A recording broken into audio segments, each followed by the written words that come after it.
చదువుకుందాం. పరిశుద్ధ గ్రంథములో నుంచి లూకా భక్తుని చేత పరిశుద్ధాత్మ తండ్రి గారు రాయించినటువంటి సువర్తమానము 21వ అధ్యాయము 34వ వచనం చదువుకుందాం.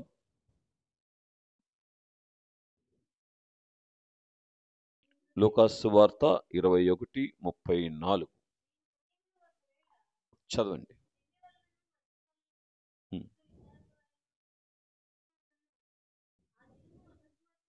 ఆ దినము అకస్మాత్తుగా మీ మీదికి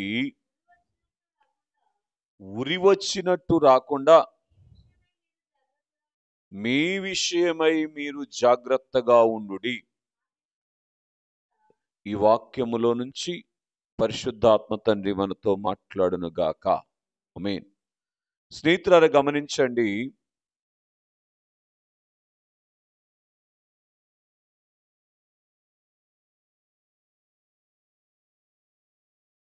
దేవుని ప్రియులరా, సాక్షాత్తు పెండ్లి కుమారుడైనటువంటి యేసు క్రీస్తు ప్రభువారు తన యొద్దకు వచ్చినటువంటి వారితో మాట్లాడుతున్నటువంటి మాటలు మనం చూసాం. మరి కొద్ది దినాల్లో ఆయన మహిమలోనికి వెళ్ళబోతున్నటువంటి దినాల్లో, అంటే ఆ శరీర సంబంధమైనటువంటి పరిచర్యను ఆయన ముగించుకొని శిలువ మీదకి వెళ్ళి ఆ వెనుక ఆరోహణుడై పరమునకు వెళ్ళిపోతున్నటువంటి దినాలు సమీపమవుతున్నటువంటి సందర్భములో చెప్పవలసినటువంటి సంగతులను ఇక ఆలస్యం చేయకూడదు, ఇవి చాలా అవసరమైనటువంటి సంగతులు అని భావించినటువంటి వాటిని ప్రభువు మాట్లాడుతూ ఉన్నారు. అదేమిటి అంటే, నేను మళ్ళా మధ్యాకాశంలోనికి వస్తాను, ఆ దినము మీకు ఉరిగా ఉండకూడదు అన్నారు. బాగా వినండి. యేసుక్రీస్తు ప్రభు వారి యొక్క రెండవ రాకడ కొందరికి ఉరిగా ఉండేటువంటి ప్రమాదం ఉంది. ఉరంటే తెలుసు కదా, రైట్. అంటే ఉన్న స్థితి కంటే వేదన కలిగించేటువంటి స్థితిలోనికి తీసుకొని వెళ్ళే ప్రమాదం ఉంది. కొందరికి లూకా సువార్త 24:30 ప్రకారం రొమ్ము కొట్టుకునేటువంటి స్థితిలోనికి తీసుకొని వెళ్ళే ప్రమాదం ఉంది. మరికొందరికి తెస్సలోనికీయులకు రాసినటువంటి మొదటి పత్రిక 4వ అధ్యాయము 16-17 వచనాల ప్రకారం సదాకాలము ఆయనతో కూడా ఉండేటువంటి సంతోషకరమైనటువంటి స్థితిని అనుగ్రహించేటువంటి స్థితి కూడా ఉన్నది. కాబట్టి బాగా గ్రహించండి. దేవుని యొక్క అనాది సంకల్పం ఏమిటి అంటే, ఆయన సరసన కూర్చునేటువంటి భాగ్యమును సర్వమానవాళి అందుకోవాలని, ఆయన యొద్దకు వచ్చినటువంటి వారు ఆయన సరసకు చేరుకోవాలి. ఏంటది? ఆయన యొద్దకు వచ్చిన వారు ఆయన సరసకు చేరుకోవాలి అనేటువంటి ఉద్దేశముతో దేవుడు, బాగా వినండి, ఇంచుమించుగా 6000 సంవత్సరాలుగా ఆరాటపడతా ఉన్నారు. కారణం ఏమిటి అంటే, ఒకటే కారణం. ఆయన యొక్క రాకడ,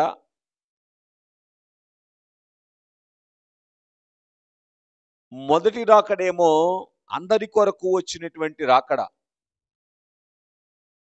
అందుకే లూకాసు వార్త 2వ అధ్యాయము 10, 11 వచనాల్లో ప్రజలందరికీ కలుగబోవు మహాసంతోషకరమైన సువర్తమానం తెలియచేశారు. కానీ రెండవ రాకడ ఎవరి కొరకు ఆయన వచ్చేది అంటే, ఎవరైతే ఆయన సరసన కూర్చుండేటువంటి స్థితిని అందుకున్నటువంటి వారుగా ఉంటారో వారి కొరకు వస్తున్నారు.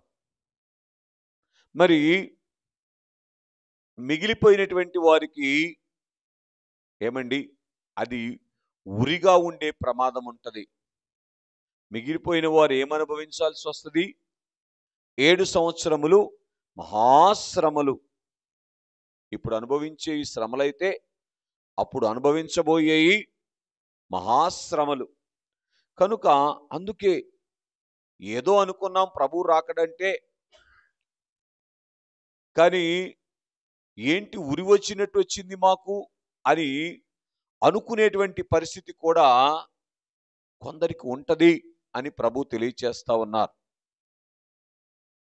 గ్రహించటానికి పరిశుద్ధాత్మ తండ్రి మీకు సహాయం చేయునుగాక. సంఘములోనికి వచ్చినటువంటి వారిలో ప్రతి ఒక్కరూ కూడా రెండవ రాకడంటే ఎంతో కొంత ఆశ ఉండి ఉండదు అని నేను అనుకుంటాను. కానీ ప్రభు రాకడ అంటున్నారు కదా, నాకు కూడా మేలు జరుగుతుందిలే అనేటువంటి ఆలోచన కలిగినటువంటి వారిలో కొందరు వారికి ఉరి వచ్చినటువంటి స్థితిని అనుభవించేటువంటి ప్రమాదం కూడా ఉంటుంది. ఎందుకు వస్తుంది ఈ ప్రమాదం అని మనం ఆలోచన చేస్తే, మందిరానికి వచ్చాం కదండి, ప్రభు వస్తున్నాడని నమ్ముతున్నాం కదండి, ఇంకెందుకు వస్తుంది ఈ ప్రమాదం అనేటువంటిది సహజంగా మనకు కలిగేటువంటి ఆలోచన. బాగా వినండి. దేవుని యొద్దకు వచ్చినటువంటి వారు వారి విషయములో దేవుని యొక్క ఉద్దేశం ఏమిటి అంటే, దేవునితో ఏకం కావాలని. ఆదికాండ గ్రంథం 2వ అధ్యాయం 24వ వచనంలో ప్రభు అంటారు, ఏక శరీరమై ఉందురు.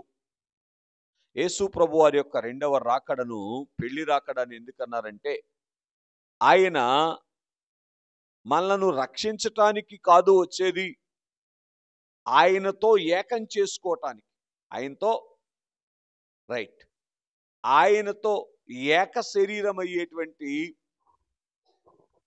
భాగ్యమును పిల్లరా ఎవరు అందుకోగలుగుతారు అని మనం ఆలోచన చేస్తే, అసలు ఆయన ఎవరు? ఆయనలో ఏ దివ్య లక్షణాలు ఉన్నాయి?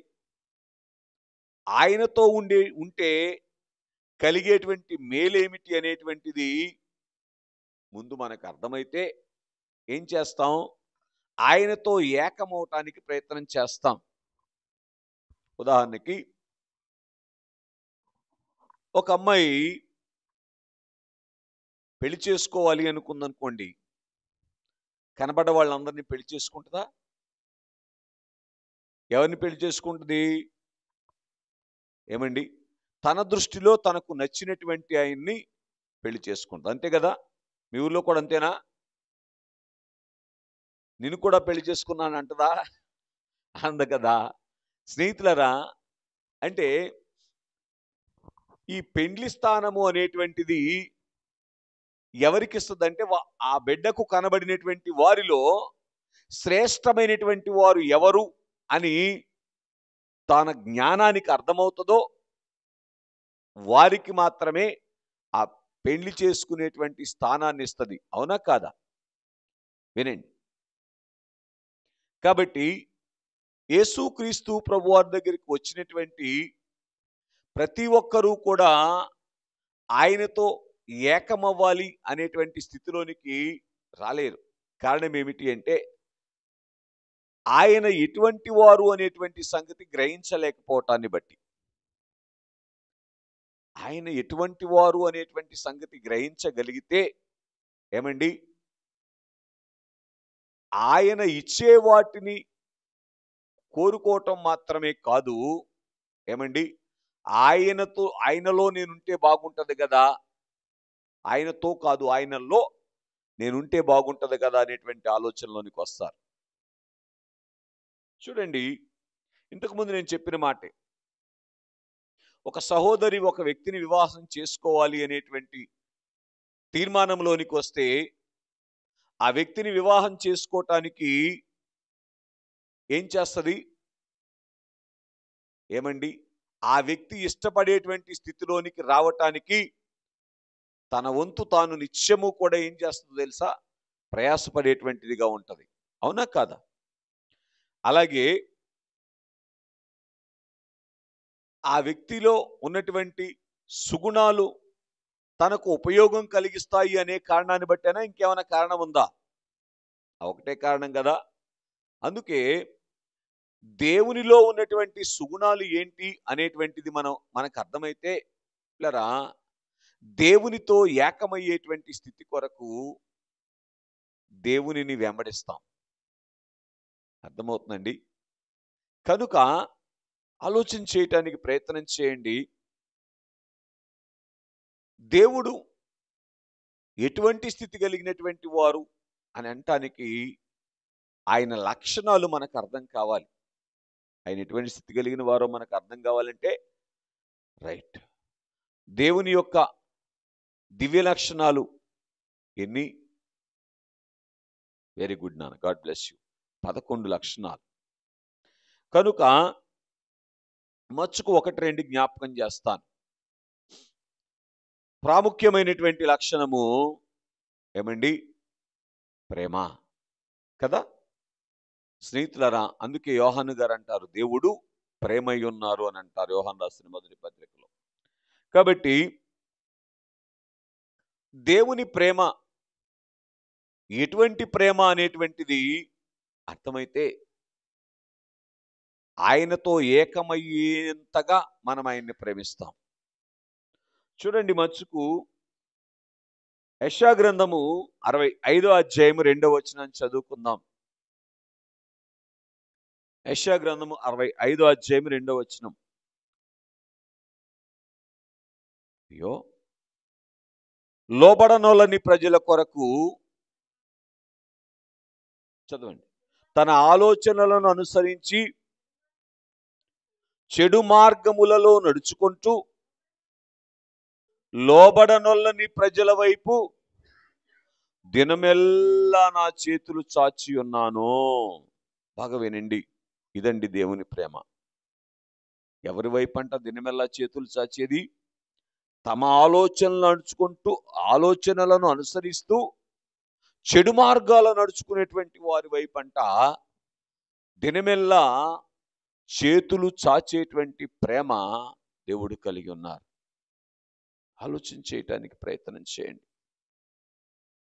మరి ఒకటిగా చూడండి, జకర్యా గ్రంథము 2వ అధ్యాయము 8వ వచనాన్ని చదువుకుందాం. జకర్యా గ్రంథము 2వ అధ్యాయము 8వ వచనం. సైన్యములకు అధిపతి యెహోవా సెలవిచ్చినదేమనగా,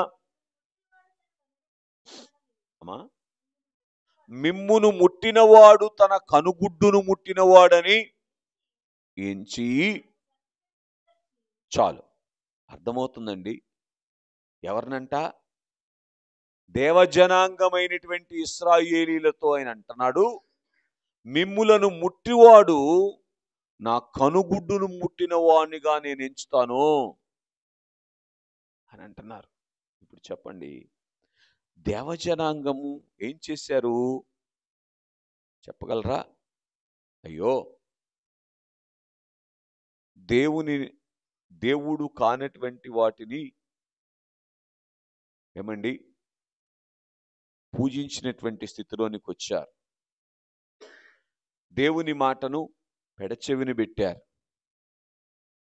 వాళ్ళకి చాలా బిరుదులు ఉన్నాయి. మెడవంచని జనము అని, లోబడనొల్లని ప్రజలు అని, ఇవన్నీ దేవుడు పెట్టిన బిరుదులే కదా. ఎంత మంచి బిరుదులు, అవునా? అటువంటి వారి విషయంలో ఆయన ఏమంటున్నాడు? మీరు అటువంటి వారైనా సరే మిమ్మల్ని ఎవరైనా ముట్టుకుంటే నా కనుగుడ్డును ముట్టుకున్నట్టు నేను భావిస్తాను అంటున్నాడు. అంటే అలా కాపాడతాను. శరీరంలో ఎక్కువ ఫాస్ట్గా కాపాడుకునేటువంటి భాగమేది కదా. కాబట్టి ఎందుకని? ఆయన ప్రేమ అటువంటిది. వారిని బట్టా, ఆయన ప్రేమను బట్టా అర్థమవుతుందండి.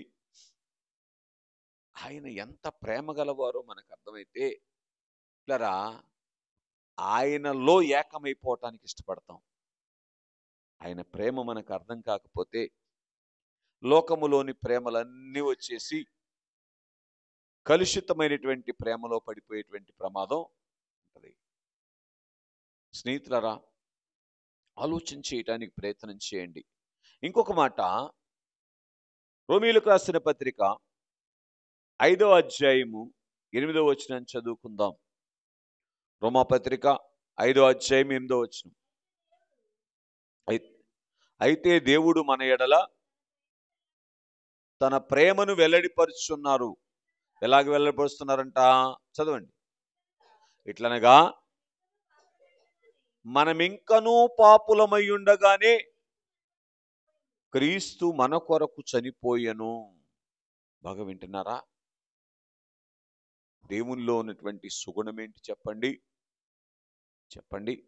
మనము పాపులమై ఉండగానే మన కొరకు చనిపోయి మనలను బ్రతికించేటువంటి ప్రేమ ఆయన కలిగినటువంటి వారుగా ఉన్నారు. ఇట్లా చెప్పమంటారా? మన కొరకు చచ్చిపోయే అంత ప్రేమ కలిగి ఉన్నారు. దేని కొరకు? మనలను బ్రతికించుట కొరకు. పాపం చేసింది ఎవరు? కనుక మనం పాపం చేస్తే ఆ పాపానికి చనిపోవాల్సింది ఎవరు? మనం చనిపోవాలి. కానీ ఆయన చనిపోయి మనలను బ్రతికించేటువంటి ప్రేమ ఆయన కలిగి ఉన్నారు. అర్థమవుతుందండి? ఆయన ప్రేమ ఎంత గొప్పదో అర్థం చేసుకోవటానికి ప్రయత్నం చేయండి. ఇంకొక మాట, ఎఫెసీయులకు రాసిన పత్రిక 1వ అధ్యాయం 4వ వచనం కూడా జ్ఞాపకం చేసుకుందాం. ఎఫెసీయులకు రాసిన పత్రిక 1వ అధ్యాయం 4వ వచనం. కొంచెం త్వరగా చదవాలమ్మా.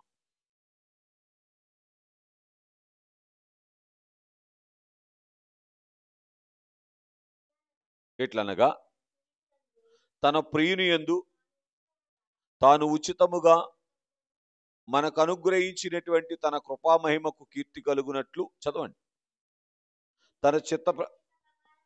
తన చిత్త ప్రకారమైన దయా సంకల్పము చొప్పున తన దయను బట్టి ఏంటంట? యేసుక్రీస్తు ద్వారా తనకు కుమారులనుగా స్వీకరించుటకై మనలను ముందుగా తన కోసం నిర్ణయించుకొని మనము తన ఎదుట పరిశుద్ధులమును నిర్దోషులమునై ఉండవలెనని జగత్తుకు పునాది వేయబడక మునిపే ప్రేమ చేత క్రీస్తులో మనలను ఏర్పరచుకొని. దేని చేత? ఎప్పుడంట? జగత్తుకు పునాది వేయబడక ముందే ఏమండి ఆయన ఏం చేశారంట?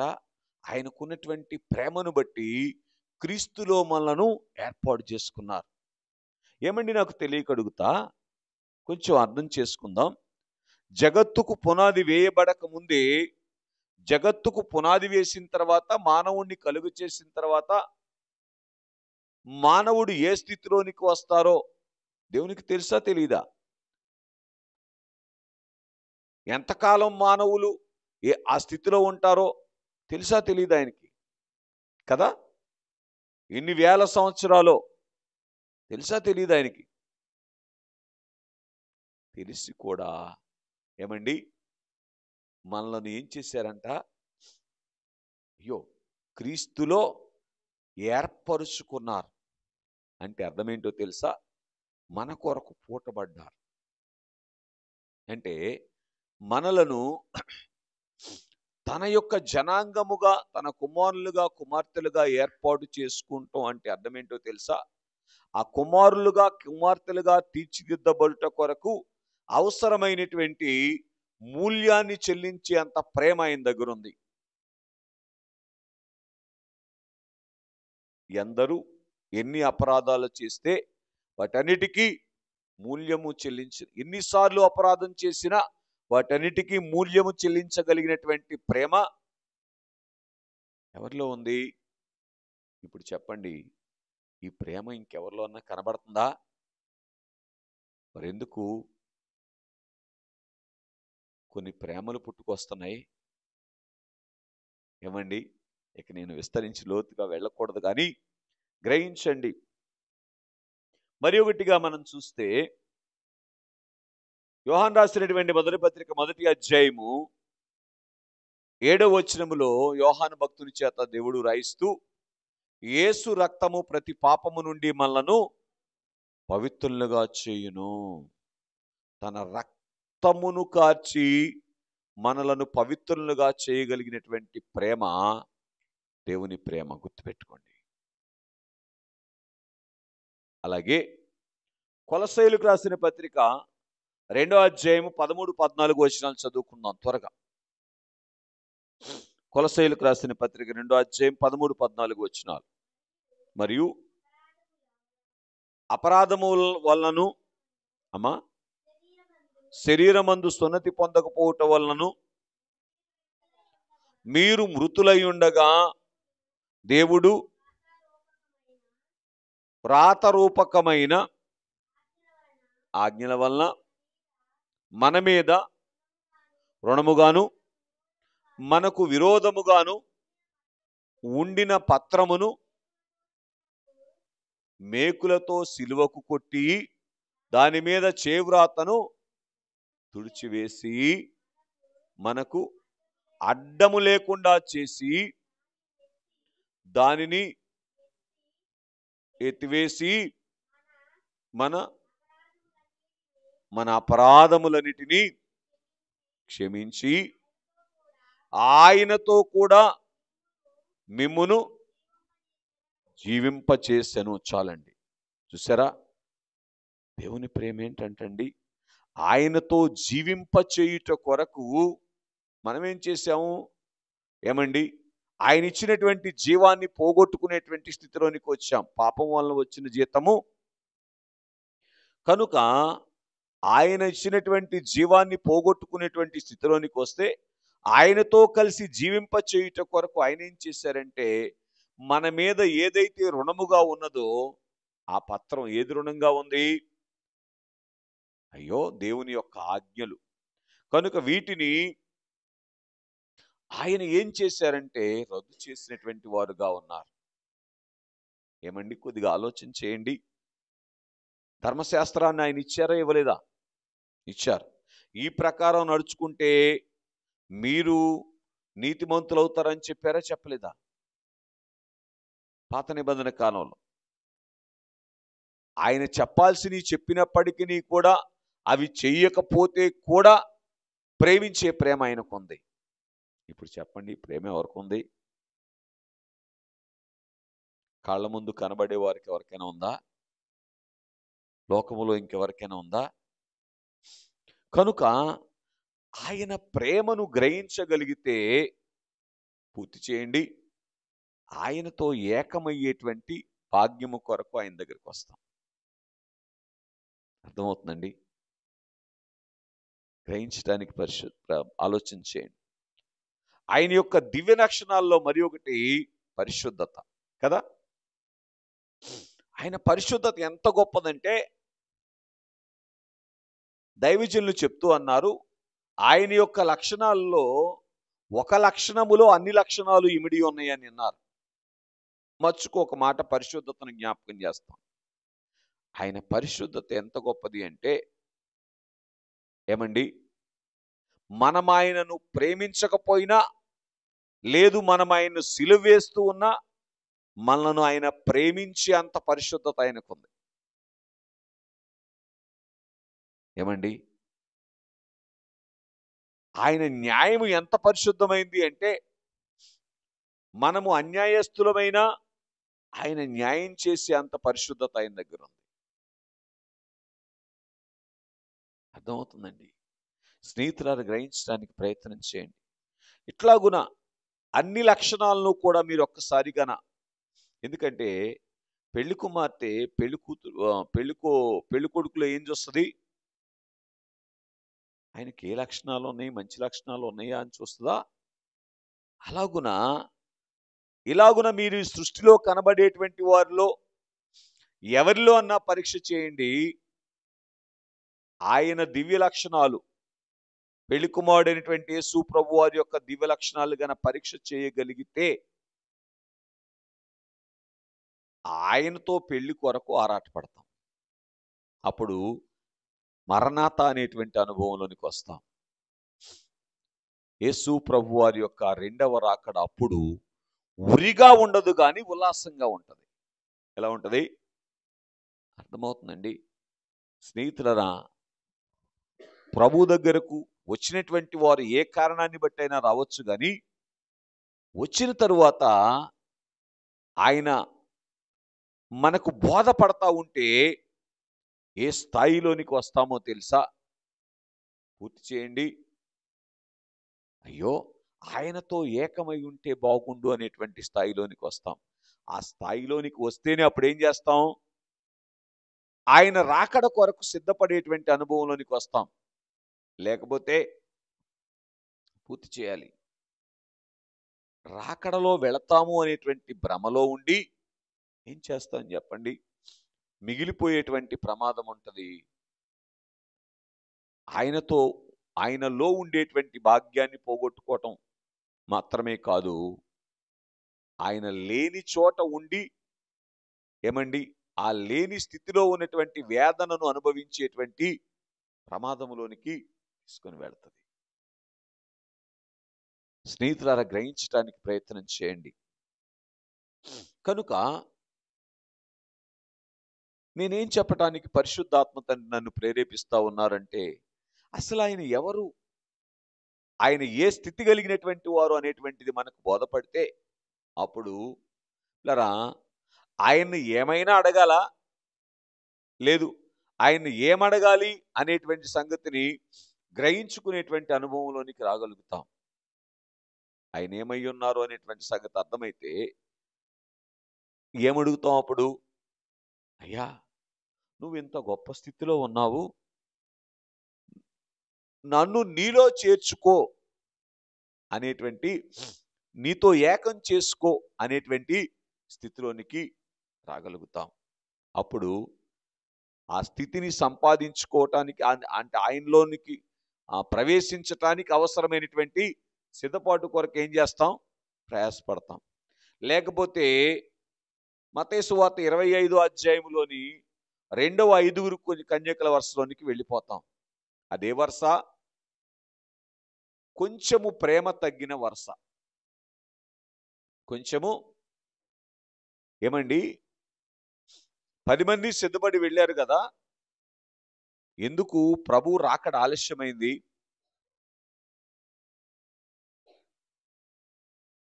పెళ్లి కుమారుడు ఎందుకు ఆలస్యంగా వచ్చారు? చెప్పగలరు ఎవరైనా? ఏమండి, ఎందుకు ఆలస్యంగా వచ్చారో తెలుసా? ఆ 5గురిలో, విడవబడినటువంటి 5గురిలో ఏమండి, ఆయనకు సరిపోయినటువంటి ప్రేమ లేదు. అందుకే అయ్యగారు అన్నారు, ప్రేమ కొంచెం తగ్గింది అన్నారు. ఎంత తగ్గింది? ఏంటి కొంచెం తగ్గటం అంటే? ఆయనకున్నంత ప్రేమలో కొంచెం అంటే ఎంత? ఇసుక రేణు అంత తగ్గితే అంత క్లాసిక్. మామ్మో అంటే నేనేం చెప్పలేను. నిజమండి. లేదు, మనకు లోక సంబంధంగా ఒక మాట చెప్తాను. మనకు నచ్చని గుణము ఇసుక రేణు అంటుంటే మనం పెళ్లి చేసుకుంటామా? పురుషులు స్త్రీలైనా, స్త్రీలు పురుషులైనా ఇది ఎన్నన్నా చెప్పండి అయ్యగారు. అవునా? స్నేహితులారా గ్రహించండి. మరి అలాగైతే ఆయన ఎలాగున మనల్ని చేర్చుకోవటానికి సాధ్యపడుతుంది? మనము ఎలాగో ఆయన చేరుకోగలుగుతాం? ఇటు చూడండి. ఈ 11 లక్షణాలు కూడా, ఆయన కలిగినటువంటి 11 లక్షణాలు కూడా ఆయనలో ఎంత ఉన్నాయో మనలో అంత ఉండాలి. అప్పుడు కుదురుద్ది వరుస. అంటే మా అమ్మ అన్నట్టు చూస్తున్నారు. మరి అది వరుస. ఆయనలో ఏ స్థాయిలో ఉన్నాయో ఎంతో కొంత అంటే కుదరదు. అంతేనా నాన్న? కుదిరితే ఎంతో కొంత అంటే అసలు కుదరదు. కనుక అందుకే ప్రభు చెప్పారు, కొంచెము బుద్ధిహీనత త్రాసులో నుండి తేలగొట్టును. ఏంటి కొంచెం బుద్ధిహీనత అంటే? ఆయన లక్షణాలన్నీ సవివరంగా ఆయన కళ్ళ కట్టినట్టు చూపిస్తా ఉంటే ఏమవుద్దులే, ఆయనంత నేను ఎక్కడ కలిగి ఉండగలను, ఆయన లక్షణాలు అని అనుకునేటువంటి స్థితిలోనికి రావటమే అది. స్నేహితులారా గమనించండి. ఇక అది ఏదైనా సరే. కనుక అలాగున ఎప్పుడైతే ఆయన మనకు పరిపూర్ణంగా బోధపడతారో అప్పుడు ఏ స్థితిలోనికి వస్తామో తెలుసా? మన తండ్రి గారు పాడినట్లుగా, యేసు తప్ప బ్రతుకునందు ఎవరు కావాలి, ఏమి కావాలి అనే స్థితిలోనికి వస్తాం. అర్థమవుతుందండి? ఆయనలోనే, యేసులోనే అన్నియును ఇమిడి ఉండగా. అన్ని అంటే అన్ని. ఎన్ని కావాలనుకుంటున్నామో అన్ని. ఎందుకు ఇన్ని కావాలనిపిస్తుంది? ఒక్క దాంట్లో అన్ని ఎక్కడా లేవు. ఉన్నాయి కూడా పూర్తి చేయాలి. చెప్పు నాన్న. ఉన్నాయి కూడా సంపూర్ణమైనటువంటివి కాదు. అర్థం కావట్లేదా? సంపూర్ణమైనటువంటివి కాదంటే ఏదో ఉన్నట్టుగా కనపడుతున్నాయి కానీ ఉన్నదాని మేలు పరిపూర్ణంగా ఇచ్చేటువంటివి ఏవీ లేవు. అందుకే దైవజనులు అన్నారు, ఏమండి, అన్నియును యేసులోనే ఇమిడి ఉండగా అని అన్నారు. అందుకే దైవజనులు ఆయనలో ఏకమైపోవటానికి ప్రయత్నం చేశారు, ఏకమైపోయారు. మీరు నాలో నేను మీలో మిళితమై నివసింతుమన్నా యేసు నామమెంతో మధురం. చాలు. కాబట్టి స్నేహితులారా గమనించండి, ఇలాగున ఆయనకున్నటువంటి సమస్త స్థితుల్లో కూడా సమానముగా ఉండేటువంటి అనుభవంలోనికి వెళ్తే అప్పుడు ఆయనలో ఏకమవుతాం. కనుక అలాగున ఏకమగుట కొరకు అవసరమైనటువంటి సిద్ధపాటును గురించి దైవజనులు చెప్పినటువంటి మాటలు త్వరగా ఒక 5 నిమిషాల్లో చదివేసి ముగించేస్తాను. అంటే ప్రభు యొక్క రెండవ రాకడ ఉరిగా ఉండకూడదు అని అంటే ఏ స్థితిలోనికి రావాలి? చూడండి, మొట్టమొదటిగా హృదయము ఆనందముతో నిండి ఉండాలి. ఎప్పుడు? ఎల్లప్పుడు. ఫిలిప్పీలకు రాసిన పత్రిక 4వ అధ్యాయము 4వ వచనం చదవవసరం లేదు, అర్థమవుతుందండి? ఇటు చూడండి, శరీరంలో అనారోగ్యం ఉండొచ్చు. ఏమండి, ఇంట్లో ఆర్థిక పరిస్థితులు తేడాగా ఉండుండొచ్చు. కుటుంబములో సమాధానము లేని స్థితులు ఉండి ఉండవచ్చు. కానీ హృదయంలో ఆనందంలో తేడా రాకూడదు. ఇది ఎట్ట కలుగుద్దండి? ఎట్ట అంటే నేనేం చేయను. ఎట్ట కలుగుద్దో చెప్పనా? అదుగో నా పెళ్లి కుమారుడు నన్ను తీసుకెళ్ళటానికి వచ్చేస్తున్నారు,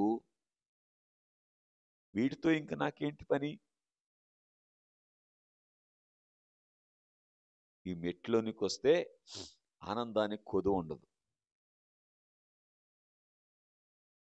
పౌలు గారు జైల్లో ఉండి రాసిన మాట అది. మరలా చెప్పుదును,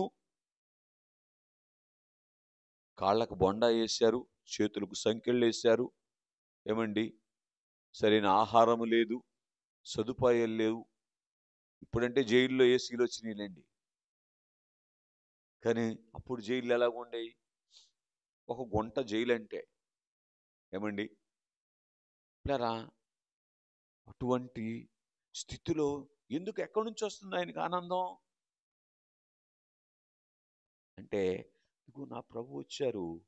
ఏమండి, పరలోకపు గవిని అడుగు ఒక ఒక ఒక అడుగు లోపల వేశారు, ఒక అడుగు బయట వేశారు అని అట్లా చూస్తూ ఉంటే, ఆయన అడుగు తీస్తూ ఉన్నటువంటి ఆయన మనస్సు ఈయనకి ఎప్పుడైతే కనబడుతుందో అప్పుడు ఏం కనబడుతుందంటే సంతోషం కనబడతా ఉంది. స్థితిని పొందగోరి చదవాలి, అయిపోలా. విడుదల పొందనొల్లక, ఏమండి విడుదల పొందటానికి అవకాశాలు ఉన్నాయా లేవా ఎదురయ్యేటువంటి శ్రమలో? అయ్యో, అపోస్తుల కార్యముల గ్రంథం మీరు బాగా చదివితే ఏమండి, జైల్లో వేసి ఏమన్నారు వాళ్ళని? మీరు ఈ రోజు నుంచి సువార్త ప్రకటించకూడదు అని అన్నారు. అలాగేనయ్యా అంటే ఏం అవకాశం ఉంటుంది? శ్రమల నుంచి విడుదల పొందేటువంటి అవకాశం ఉంటుందా ఉండదా? అయినా చదవండి, తిరస్కారములను కొరడా దెబ్బలను. తిరస్కారం అంటే అర్థం ఏంటి? తిరస్కారం అంటే అర్థం ఏంటి? ఎవరికి రావట్లేదు తిరస్కారం? అవమానించబడేటువంటి స్థితి అండి. అర్థమవుతుందండి? వీడొట్టి చేతగానోడురా అనేటువంటి స్థితి. ఏమండి, ఇవన్నీ అనుభవించారు కొందరు. ఏమండి, రంపాలతో కోయబడ్డారు, ఖడ్గములతో చంపబడ్డారు. ఇవన్నీ ఎదురవుతా ఉంటే వీళ్ళకు మనసులో ఏముంది చెప్పాలి? హృదయం ఆనందంతో నిండిపోయింది. ఆనందం లేకుండా ఇవన్నీ భరిస్తారా? ఎందుకో ఆనందం ఎందుకు చెప్పండి? ఇప్పుడు దాకా మనం క్లుప్తంగా ధ్యానం చేసుకున్నటువంటి ఆయన యొక్క సుగుణాలన్నీ వీళ్ళకి అర్థమైపోయాయి. ఆయనతో ఏకమయ్యే భాగ్యం ఇంకో రెప్పపాటు సమయంలో, ఎంతసేపట్లో, ఇంకొక రెప్పపాటు సమయంలో కలగబోతా ఉంది. ఇక ఇవన్నీ కూడా ఏంటి? అవి ఈ గాయాలు, చేయబడినటువంటి గాయాలన్నీ కూడా ఏమైపోతాయి? మహిమగా మార్చబడతాయి. ఇప్పటి కాలపు శ్రమలు. అర్థమవుతుందండి? రేపటి దినమందు మనం పొందబో మహిమ ఎదుట ఎన్న తగినవి కాదు. రోమా 8:18. కనుక మార్చబడబోతా ఉన్నాయి. వీటిని గురించి ఇంకెందుకు నేను చింతించాలి అని హృదయం ఆనందముతో నిండి ఇలా గ్రహించడానికి ప్రయత్నం చేయండి. అందుకే దైవజనులు అన్నారు, రోట్లో తలబెట్టి రోకల పోటుకు భయపడతానని. ఇలా గ్రహించండి. హృదయములో ఆనందం ఎప్పుడైతే ఇసుక రేణు అంత తగ్గిపోద్దో, పెళ్లి కుమారునికి ఉన్నంత ఆనందంలో ఇసుక రేణు అంత తగ్గిపోద్దో, మనోవిచారం వచ్చి కూర్చుంటది. మనోవిచారం వచ్చి కూర్చుంటే ఏమైపోతుంది? అది సంగతి. అర్థమవుతుందండి? మహిమ తలంపులన్నీ మాయమైపోతాయి. కనుక స్నేహితులరా, సరే, రెండవదిగా రాకడ తలంపు కలిగినటువంటి వారముగా ఉండాలి. ఎంతసేపు కనురెప్ప ఆడతా ఉంటుందో అంతసేపు రాకడ తలంపే కలిగి ఉండాలి.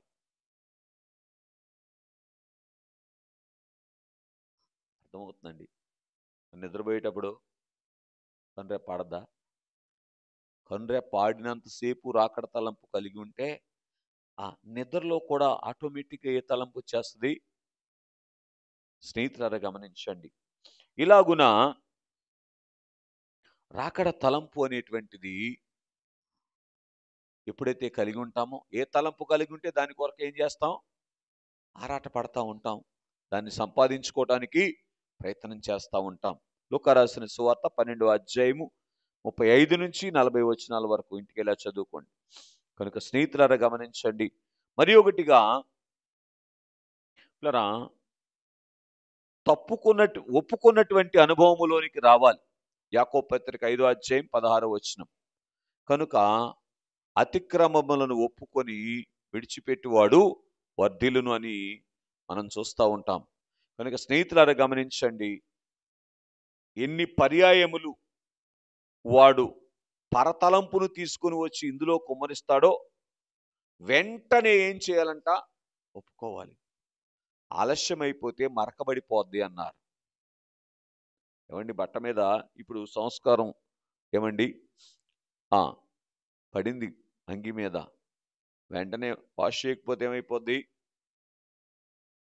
ఎంత కష్టమైపోద్ది కదా. స్నేహితులారా గమనించండి, వదిలించడం ఎంత కష్టమైపోతుంది. కాబట్టి ఆలోచన చేయటానికి ప్రయత్నం చేయండి. అలాగున మరకబడిపోకముందే రెప్పపాటు సమయంలోనే ఏమండి ప్రభు దగ్గర ఒప్పుకునేటువంటి ప్రతి విధమైనటువంటి బలహీనతను ఒప్పుకునేటువంటి అనుభవంలోనికి రాగలగాలి. రైట్. ఎఫెసీయులకు రాసిన పత్రిక 5:27 తప్పుకునేటువంటి అనుభవంలోనికి రావాలి.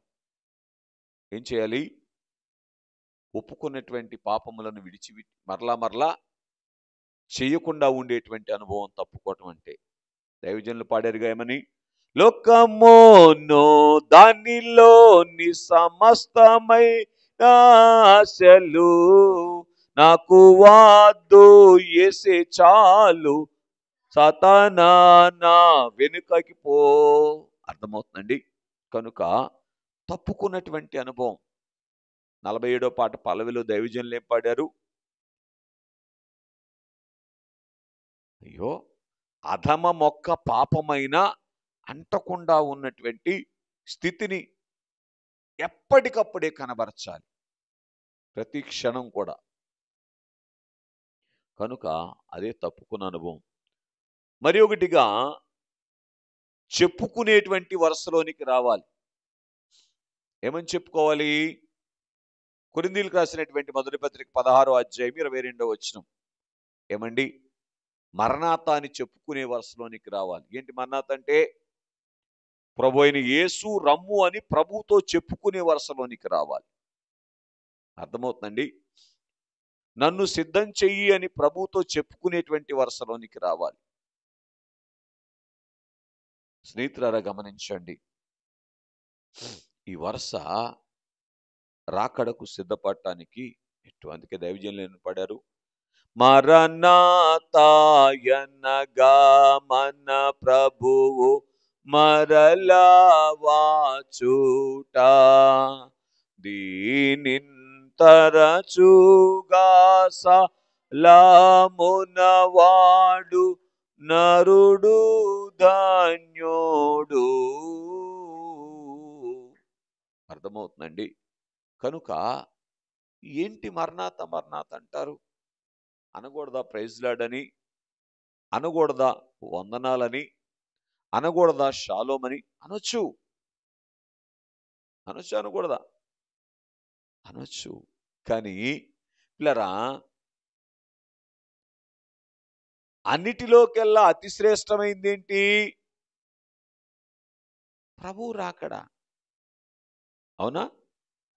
కనుక ఈ ఈ ఈ ఈ మరణాత అనేటువంటి అనుభవములోనికి పిల్లరా నిరంతరం అదే కలవరింపు. ఏం చేయాలంట? తరచుగా మరణాత. పిల్లరా అంటే ప్రభుతో చెప్పుకునేటువంటి అనుభవంలోనికి ఏమని చెప్పుకోవాలి? రైట్, ప్రభు అయిన యేసు త్వరగా రమ్మయ్యా అని చెప్పుకోగలగాలి.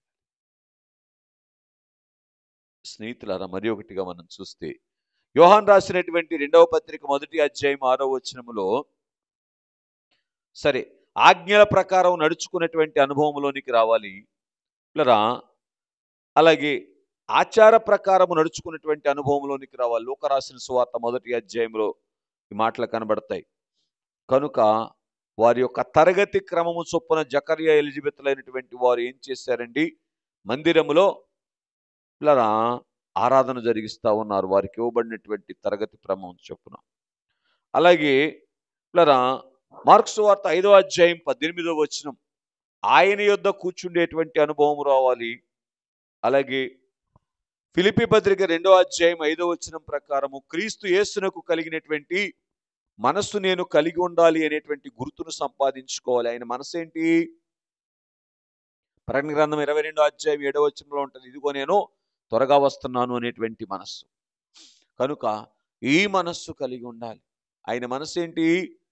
అందరూ మేఘమెక్కాలనేటువంటి మనస్సు. ఈ మనస్సు కలిగి ఉండాలి. అందరూ అంటే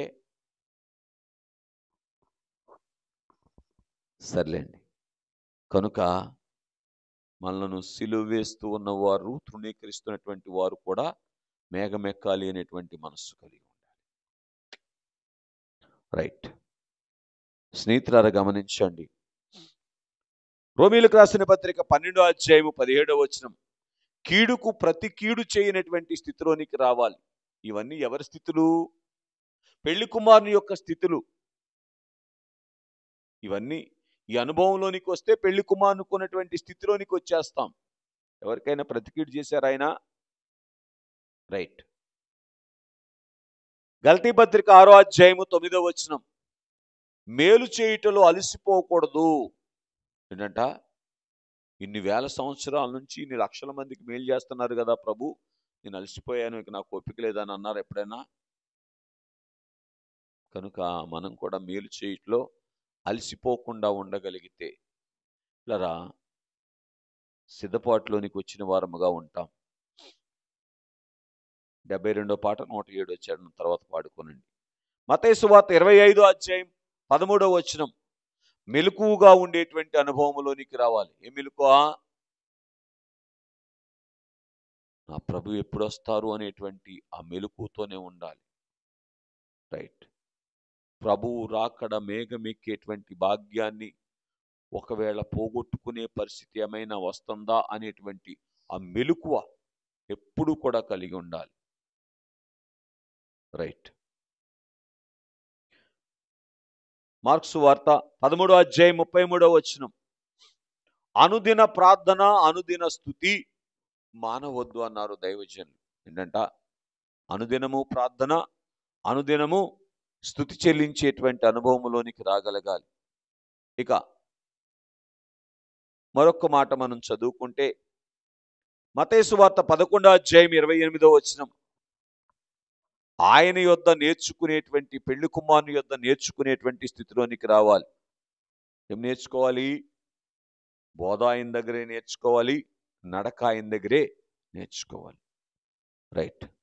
చివరిగా మత్తయి సువార్త 25వ అధ్యాయము 14 నుంచి 30 వచనాల వరకు మనం చదువుకుంటే ఇలా తలాంతులను వృద్ధి చేసుకోవాలి. ఏం చేసుకోవాలి? దేవుడు మనకిచ్చినటువంటి తలాంతులు ఉంటాయి. ఏమండి? తలాంతులు అంటే అర్థం ఏంటి? అయ్యో, భాగ్యాలు, తెలివితేటలు కావచ్చు, జ్ఞానము కావచ్చు, ప్రార్థన, ఆత్మ కావచ్చు, ఏమండి, ఇలాగున వరాలు కావచ్చు, వీటిని ఏం చేయాలి? వృద్ధి చేసుకుంటూ ఉండాలి. కనుక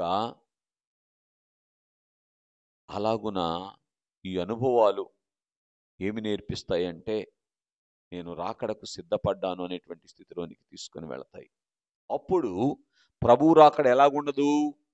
ఉరి వచ్చినట్టు ఉండదు. ఎలాగుంటది? ఏమండి? ఉల్లాసము కలిగించేటువంటిదిగా ఉంటది. యుగయుగాలు పండుగ చేసుకునేటువంటిదిగా ఉంటది. అట్టి ధన్యత చేరి వచ్చిన మనలకు ప్రభు దయచేయునుగాక. పరిశుద్ధుడా